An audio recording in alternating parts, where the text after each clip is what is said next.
पुराणों में युद्ध को अक्सर केवल शस्त्र, धनुष बाण, गदा या तलवार तक सीमित समझा जाता है, लेकिन अगर हम ध्यान से पढ़ें तो पाएंगे कि युद्ध का वास्तविक स्वरूप केवल शारीरिक संघर्ष नहीं था बल्कि मानसिक और रणनीतिक खेल भी था।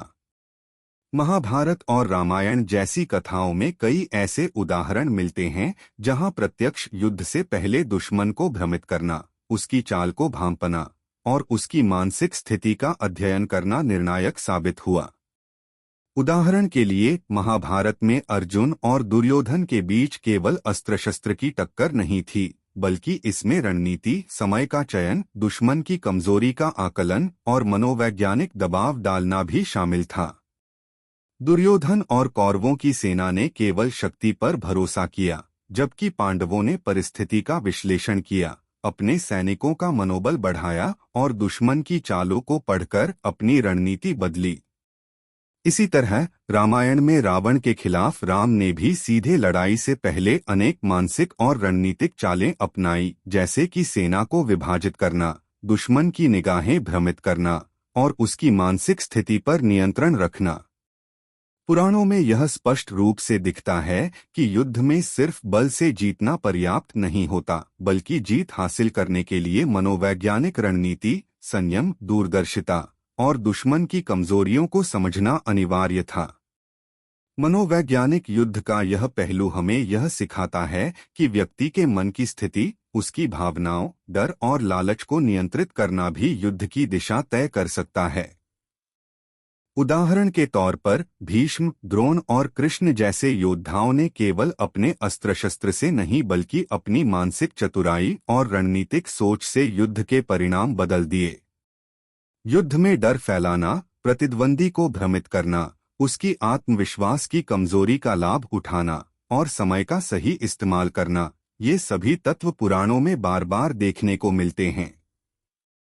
इस तरह पुराणों में युद्ध का वास्तविक स्वरूप शारीरिक शक्ति के साथ साथ मानसिक चतुराई, रणनीति और मनोवैज्ञानिक खेल का सम्मिश्रण था, जिससे यह स्पष्ट होता है कि प्राचीन युद्ध केवल भौतिक शक्ति का प्रदर्शन नहीं था बल्कि एक गहन मानसिक युद्ध भी था, जिसमें हर योद्धा अपनी सोच, धैर्य और बुद्धिमत्ता से निर्णायक बढ़त हासिल करता था। पुराणों और महाकाव्यों में युद्ध की सबसे महत्वपूर्ण और गहरी रणनीति दुश्मन को भ्रमित करना मानी जाती थी, क्योंकि प्राचीन युद्ध केवल सैनिकों की संख्या या हथियारों की ताकत पर निर्भर नहीं करता था, बल्कि इस बात पर निर्भर करता था कि कौन पक्ष दूसरे की सोच, निर्णय और प्रतिक्रिया को अपने नियंत्रण में ले पाता है।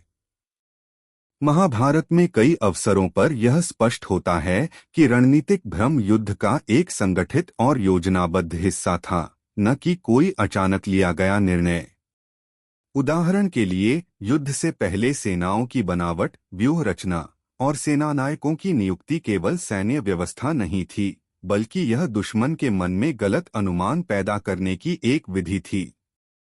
चक्रव्यूह इसका सबसे सटीक उदाहरण है, जहां केवल प्रवेश और निकास का रहस्य ही नहीं, बल्कि यह भी रणनीति थी कि सामने वाला पक्ष मानसिक दबाव में आकर गलत निर्णय ले। इसी तरह कई बार सीमित सेना को आगे रखकर और वास्तविक शक्ति को पीछे छिपाकर यह संदेश दिया जाता था कि सामने वाली सेना कमजोर है, ताकि शत्रु अत्यात्मविश्वास में आ जाए और अपनी सुरक्षा व्यवस्था ढीली कर दे। रामायण में भी यह रणनीति स्पष्ट दिखती है, जहां लंका पर आक्रमण से पहले वानर सेना की गतिविधियां इस प्रकार संचालित की गईं कि रावण को यह अनुमान ही नहीं लग पाया कि वास्तविक हमला किस दिशा से और किस समय होगा। भ्रम की यह कला केवल भौतिक स्तर पर नहीं थी, बल्कि सूचना के स्तर पर भी लागू होती थी। गलत सूचनाएं, अधूरी जानकारियां और नियंत्रित संदेशों के माध्यम से दुश्मन की निर्णय क्षमता को कमजोर किया जाता था। पुराणों में यह भी वर्णित है कि कई बार युद्ध को टालने या देर करने की रणनीति अपनाई जाती थी ताकि शत्रु मानसिक रूप से थक जाए, संसाधनों को गलत जगह खर्च कर दे या अपने ही सहयोगियों पर संदेह करने लगे। कृष्ण की रणनीतियों में यह तत्व अत्यंत स्पष्ट है, जहां प्रत्यक्ष युद्ध से अधिक महत्व निर्णय निर्माण की दिशा को प्रभावित करने को दिया गया। भ्रम पैदा करने का उद्देश्य केवल शत्रु को डराना नहीं था, बल्कि उसे गलत समय पर गलत कदम उठाने के लिए प्रेरित करना था। यही कारण है कि कई युद्धों में निर्णायक क्षण वह नहीं होता जब हथियार टकराते हैं, बल्कि वह क्षण होता है जब शत्रु भ्रम में आकर अपनी ही स्थिति को कमजोर कर लेता है। यह रणनीति यह भी दिखाती है कि पुराणों में युद्ध को एक बुद्धिगत प्रतियोगिता माना गया, जहां धैर्य, समय ज्ञान और मानव मनोविज्ञान की समझ अत्यंत आवश्यक थी। दुश्मन की आदतों, उसके स्वभाव, उसके अहंकार और उसके डर का अध्ययन कर रणनीति बनाना एक सुव्यवस्थित प्रक्रिया थी। इसीलिए कई बार कम संसाधनों वाला पक्ष भी अधिक शक्तिशाली सेना को पराजित कर पाया, क्योंकि उसने भ्रम की कला को सही समय और सही तरीके से प्रयोग किया। यह स्पष्ट करता है कि पुराणों में युद्ध केवल शक्ति प्रदर्शन नहीं था, बल्कि यह एक जटिल रणनीतिक प्रणाली थी, जहां चालाकी, सूचना नियंत्रण और मनोवैज्ञानिक दबाव के माध्यम से जीत सुनिश्चित की जाती थी। और यही कारण है कि इन ग्रंथों में युद्ध को केवल शस्त्रों की टकराहट नहीं बल्कि बुद्धि और रणनीति का सर्वोच्च परीक्षण माना गया है।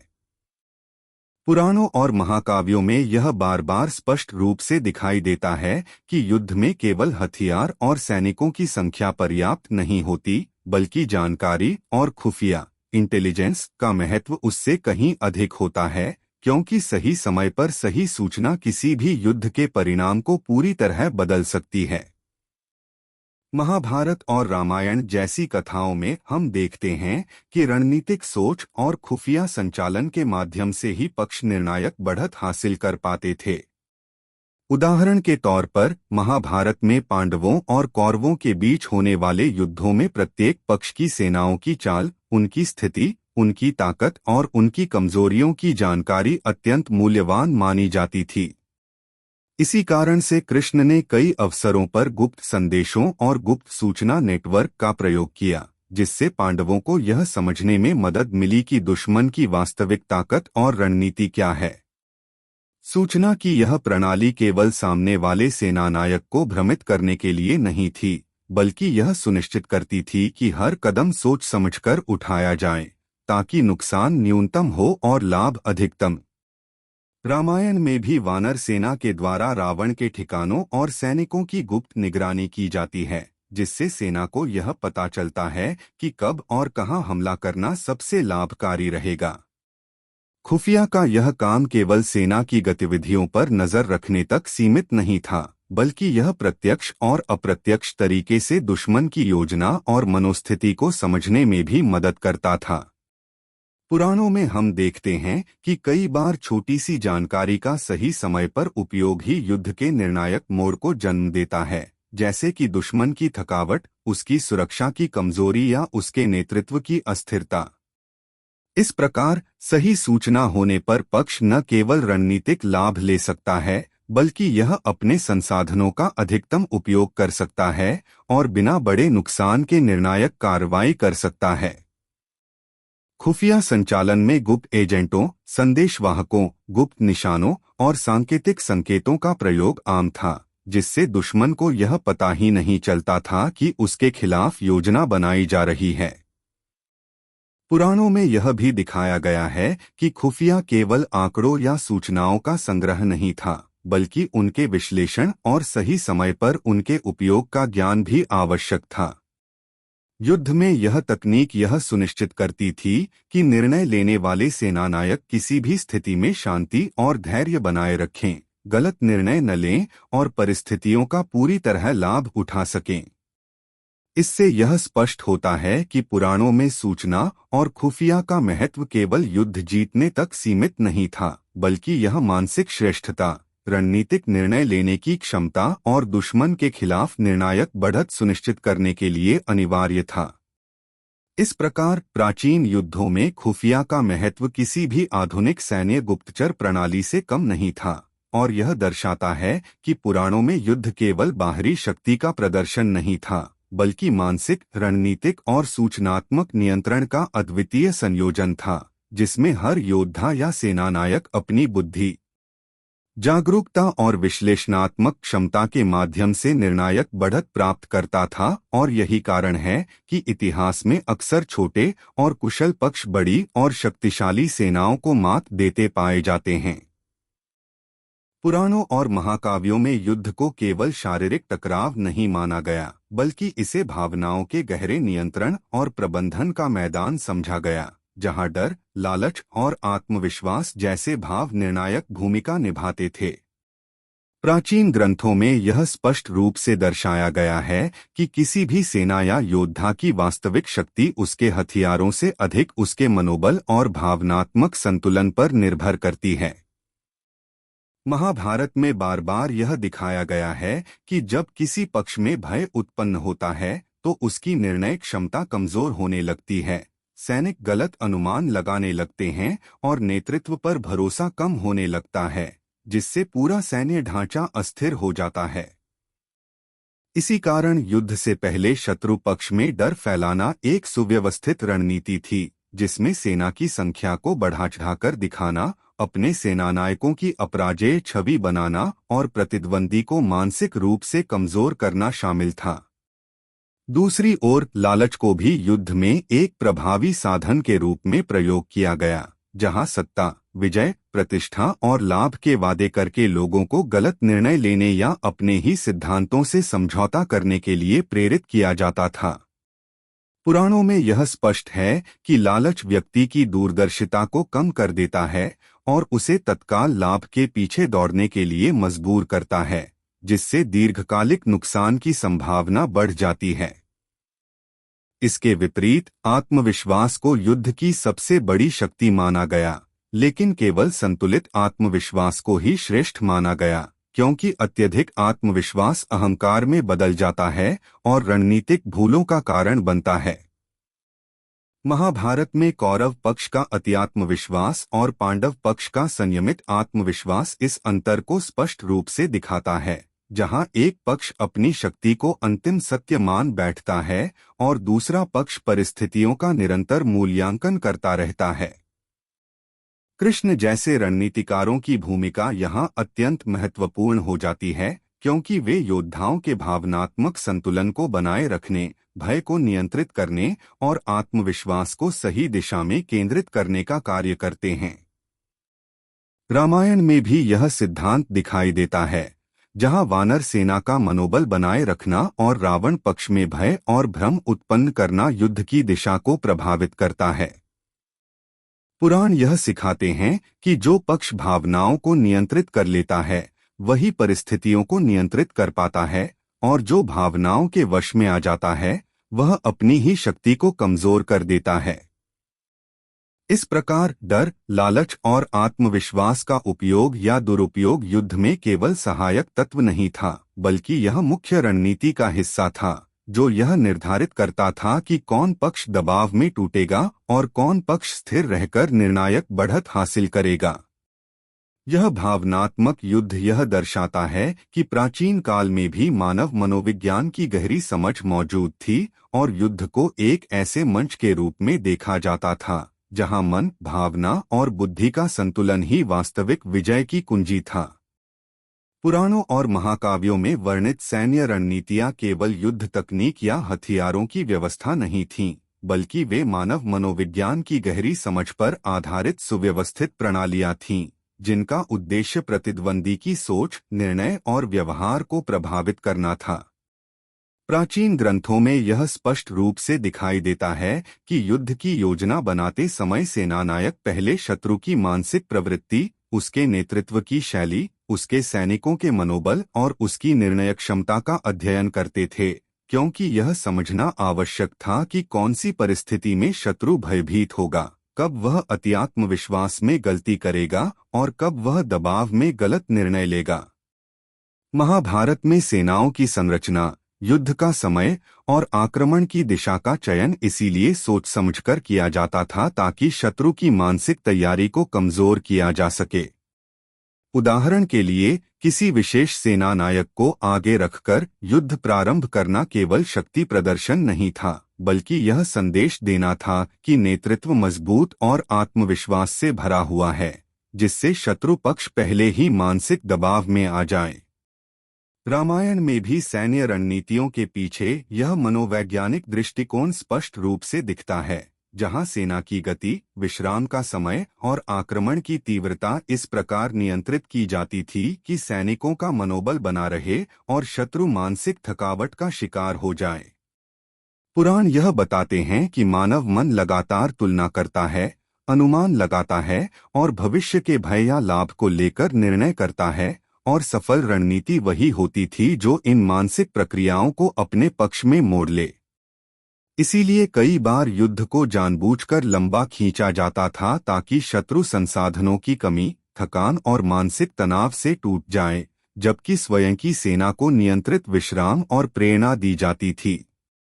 रणनीतियों में प्रतीक्षा, अचानक हमला, सीमित जानकारी देना और अप्रत्याशित निर्णय जैसे तत्व शामिल थे, क्योंकि मानव मन अनिश्चितता से सबसे अधिक प्रभावित होता है।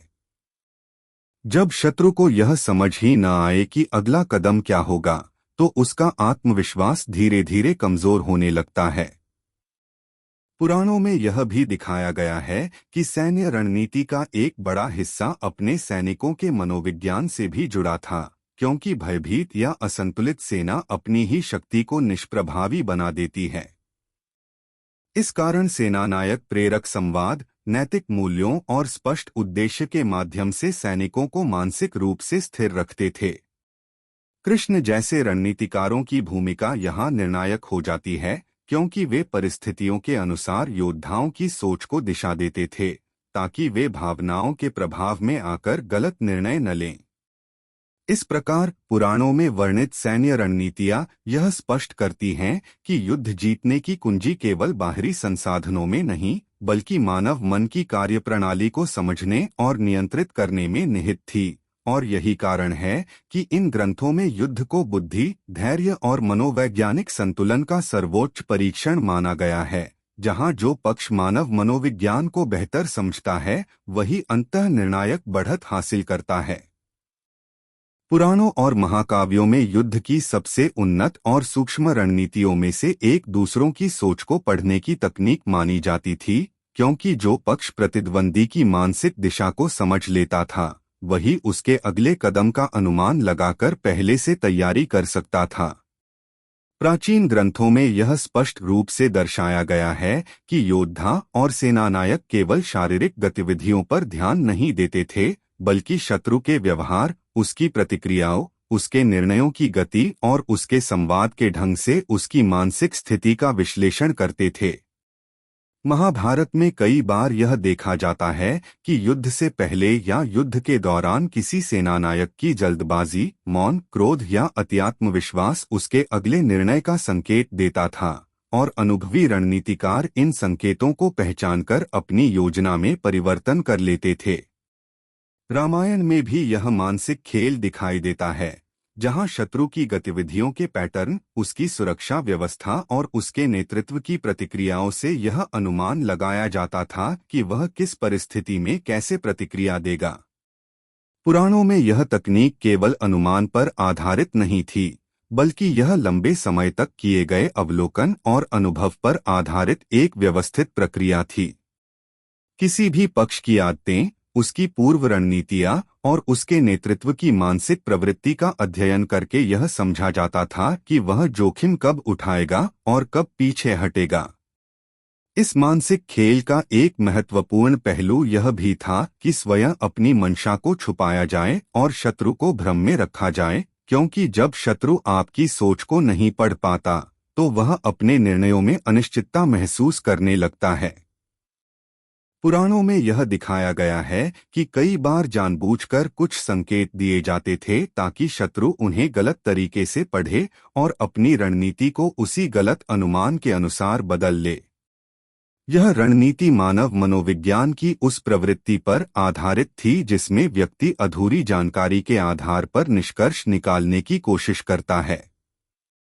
दूसरों की सोच को पढ़ने की इस कला में धैर्य, निरीक्षण और भावनात्मक नियंत्रण अत्यंत आवश्यक थे, क्योंकि अपनी भावनाओं को नियंत्रित किए बिना किसी दूसरे की मानसिक स्थिति को सही तरीके से समझना संभव नहीं था। सेनानायक अपने सैनिकों और शत्रु दोनों की मानसिक स्थिति का संतुलन बनाए रखते थे ताकि युद्ध के दौरान कोई भी अप्रत्याशित मानसिक प्रतिक्रिया पूरी रणनीति को विफल न कर दे। इस प्रकार पुराणों में मानसिक खेल केवल युद्ध की सहायक तकनीक नहीं था, बल्कि यह मुख्य रणनीति का हिस्सा था जो यह निर्धारित करता था कि कौन पक्ष परिस्थितियों को पहले समझेगा और कौन पक्ष केवल प्रतिक्रिया देने तक सीमित रह जाएगा।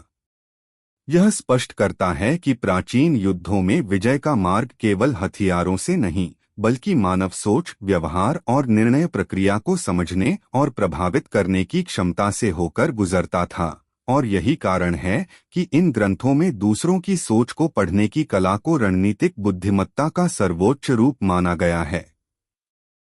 पुराणों और महाकाव्यों में युद्ध की सफलता का एक अत्यंत महत्वपूर्ण आधार सक्रिय और गुप्त रणनीतियां थीं, जिनका उद्देश्य खुले टकराव से पहले ही निर्णायक बढ़त हासिल करना था, क्योंकि प्राचीन युद्धों में यह समझ मौजूद थी कि प्रत्यक्ष संघर्ष हमेशा सबसे प्रभावी विकल्प नहीं होता। इन ग्रंथों में यह स्पष्ट दिखाई देता है कि सेनानायक केवल सामने से आक्रमण करने पर निर्भर नहीं रहते थे, बल्कि छुपकर संचालित होने वाली योजनाओं के माध्यम से शत्रु की शक्ति, संसाधनों और मनोबल को धीरे धीरे कमजोर किया जाता था। सक्रिय रणनीतियां वे थीं जिनमें लगातार गति, दबाव और पहल बनाए रखी जाती थी ताकि शत्रु को प्रतिक्रिया देने के अलावा कोई अवसर न मिले, जबकि गुप्त रणनीतियां वे थीं जिनमें वास्तविक उद्देश्य और दिशा को छुपाकर रखा जाता था। महाभारत में युद्ध के दौरान कई बार ऐसे निर्णय लिए गए जहां प्रत्यक्ष युद्ध की बजाय सीमित और नियंत्रित कार्रवाइयों के माध्यम से शत्रु की रणनीति को निष्प्रभावी किया गया। सेनाओं की तैनाती, मार्गों का चयन, आपूर्ति लाइनों की सुरक्षा और सूचना के प्रवाह का नियंत्रण ये सभी गुप्त रणनीति के हिस्से थे, जिनका लक्ष्य यह था कि शत्रु को वास्तविक स्थिति का सही अनुमान न हो सके। रामायण में भी यह दृष्टिकोण स्पष्ट रूप से दिखाई देता है, जहां आक्रमण की दिशा, समय और तीव्रता को इस प्रकार नियंत्रित किया गया कि शत्रु को यह पता ही न चल सके कि निर्णायक कार्रवाई कब और कहां होगी। गुप्त रणनीतियों का एक बड़ा लाभ यह था कि वे शत्रु को मानसिक रूप से थका देती थीं, क्योंकि अनिश्चितता और अप्रत्याशितता मानव मन पर सबसे अधिक दबाव डालती है। जब किसी पक्ष को यह समझ ही न आए कि अगला कदम क्या होगा, तो वह अपने संसाधनों का गलत उपयोग करने लगता है और धीरे धीरे आत्मविश्वास खो देता है। सक्रिय रणनीतियों के माध्यम से निरंतर दबाव बनाए रखना और गुप्त रणनीतियों के माध्यम से वास्तविक उद्देश्य को छुपाए रखना, इन दोनों का संयोजन युद्ध में निर्णायक भूमिका निभाता था। पुराणों में यह भी दिखाया गया है कि इन रणनीतियों का उपयोग केवल शत्रु के विरुद्ध ही नहीं, बल्कि अपनी ही सेना के मनोबल को बनाए रखने के लिए भी किया जाता था, क्योंकि स्पष्ट और सीमित जानकारी देकर सैनिकों को भ्रम से बचाया जाता था और उन्हें केवल उतनी ही सूचना दी जाती थी जितनी उनके कर्तव्य के लिए आवश्यक हो। यह सूचना नियंत्रण युद्ध प्रबंधन का एक महत्वपूर्ण हिस्सा था। कृष्ण जैसे रणनीतिकारों की भूमिका यहाँ विशेष रूप से उल्लेखनीय हो जाती है, क्योंकि वे जानते थे कि कब सक्रिय दबाव बनाना है और कब गुप्त रूप से परिस्थितियों को अपने पक्ष में मोड़ना है। इस प्रकार पुराणों में छुपकर जीतना किसी कायरता का प्रतीक नहीं था, बल्कि यह उच्च रणनीतिक बुद्धिमत्ता का प्रमाण था, जहां लक्ष्य यह था कि न्यूनतम नुकसान के साथ अधिकतम परिणाम प्राप्त किए जाएं। यह स्पष्ट करता है कि प्राचीन युद्धों में वास्तविक विजय वही मानी जाती थी जिसमें शत्रु को तब तक यह समझ भी न आए कि पराजय कैसे और कब घटित हो गई, और यही कारण है कि सक्रिय और गुप्त रणनीतियां युद्ध की सबसे परिष्कृत और प्रभावी तकनीकों में गिनी जाती थीं।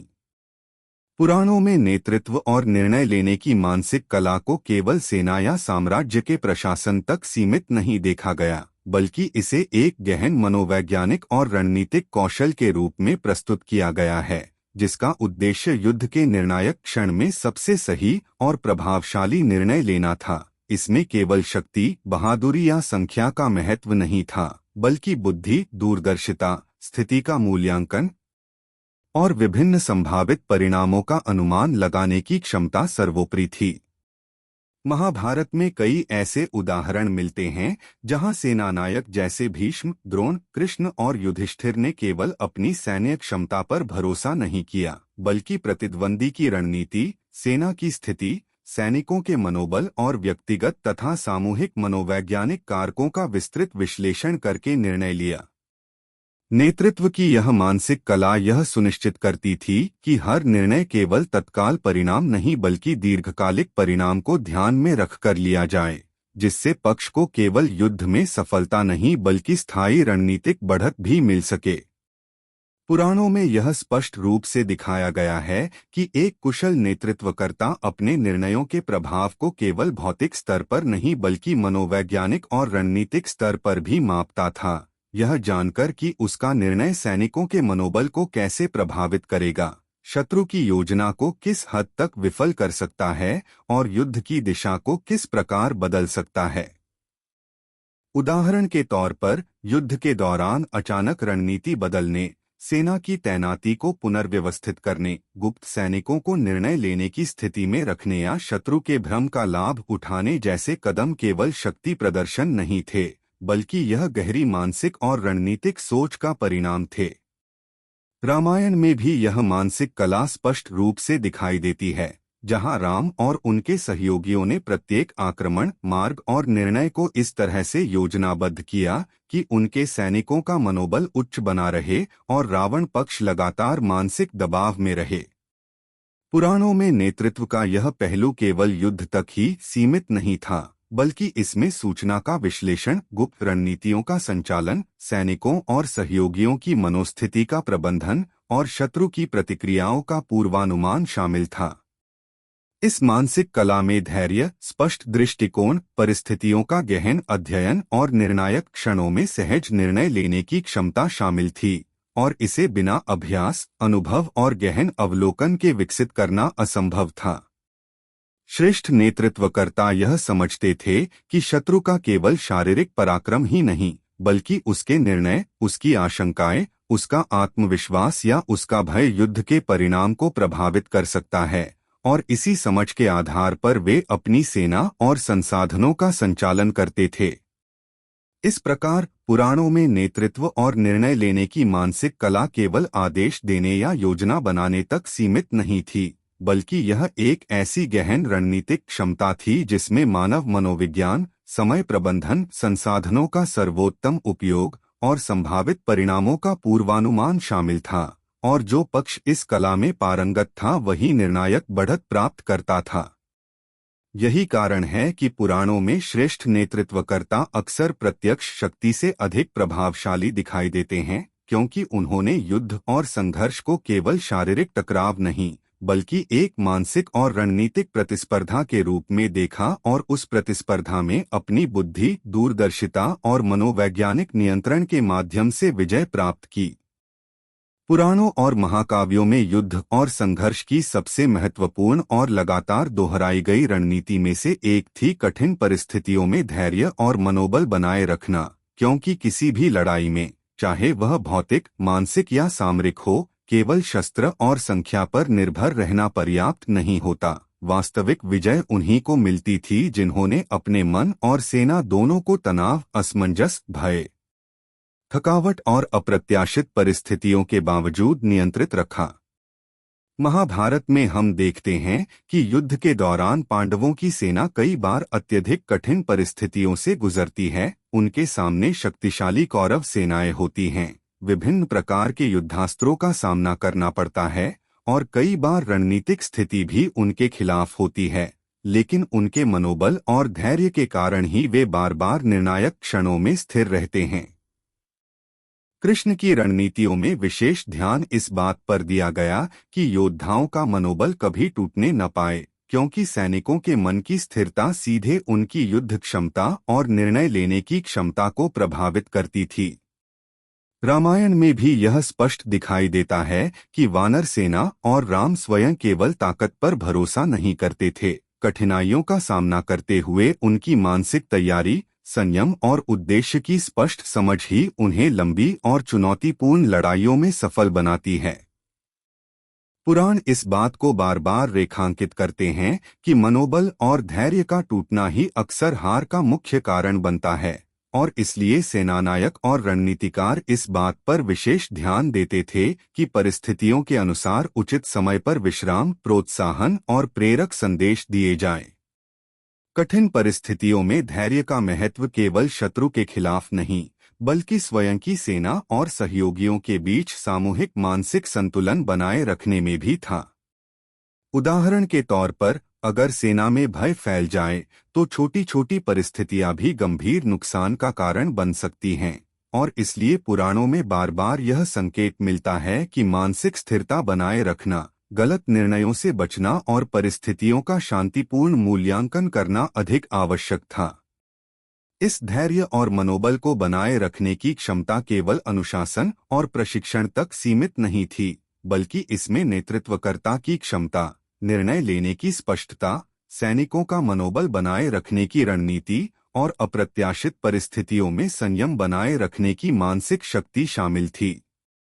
महाभारत और रामायण में यह भी स्पष्ट है कि कठिन परिस्थितियों में धैर्य रखने वाला पक्ष अक्सर शत्रु की गलतियों का लाभ उठाने में सक्षम होता है, क्योंकि विरोधी पक्ष मानसिक रूप से अस्थिर हो जाता है, अपने संसाधनों का सही उपयोग नहीं कर पाता और रणनीतिक भूल करने लगता है।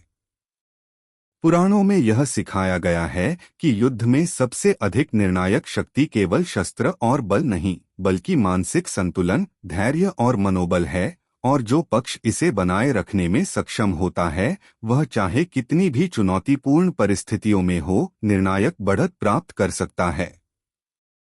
यही कारण है कि पुराणों में योद्धाओं और सेनानायकों को केवल बाहरी युद्ध कौशल नहीं, बल्कि मानसिक सहनशीलता, स्थिरता और मनोबल बनाए रखने की क्षमता के लिए भी सर्वोच्च सम्मान दिया गया है, और यही मानसिक कला उन्हें युद्ध के प्रत्येक चरण में स्थिर, विवेकपूर्ण और प्रभावशाली बनाती है।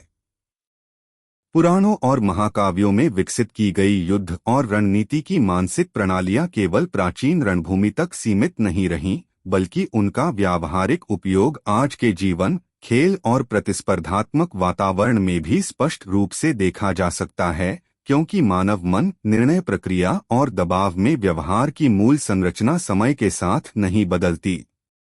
आधुनिक जीवन में करियर, व्यवसाय, परीक्षा, राजनीति और खेल, इन सभी क्षेत्रों में वही सिद्धांत लागू होते हैं जो पुराणों में रणनीति के रूप में सामने आते हैं, जैसे सही समय पर निर्णय लेना, सूचना का विश्लेषण करना, भावनाओं को नियंत्रित रखना और विरोधी की सोच को समझना।